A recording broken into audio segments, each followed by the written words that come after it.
Donald Trump is screwing over businesses and consumers with his terrible tariff policy. Watch what happens when someone on Fox News finally tells the truth. What about this? 50% tariff on EU steel and aluminum. The big picture there, how is that going to affect all of us? Well, theoretically, if we need to buy steel from them, it's going to cost us more. I mean, again, Brian, you kind of put this in context.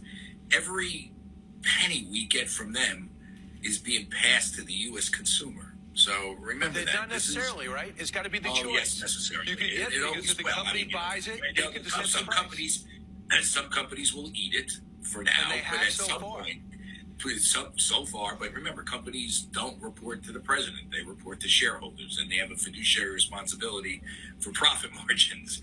And at some point, and that point is coming. I mean, you can see it. There have been price increases on certain goods. I mean, there's no doubt. And yes, it's true that in many cases so far, businesses have eaten the increase in tariff taxes and reduced their profit margin in order to keep prices around the same.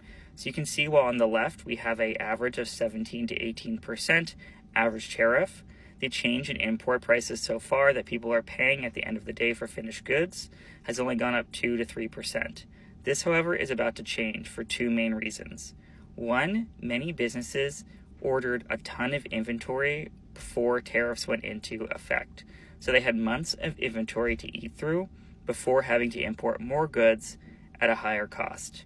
Two, businesses were waiting to see where final tariffs would end up before adjusting their prices. Over the next 3 to 6 months, we are going to start seeing price increases across a broad range of categories as businesses start to increasingly pass this cost on to consumers in order to maintain their profit margin. It's also important to keep in mind that even goods not made abroad are going to see their prices increase because imported inputs used to manufacture goods in the US are also seeing their prices go up. So they mentioned steel and aluminum in that video from Fox News. If those tariffs go up 50% and the price of steel and aluminum rises in the United States, which it will inevitably do, then all the manufactured goods in the US that use those inputs are also going to see price increases.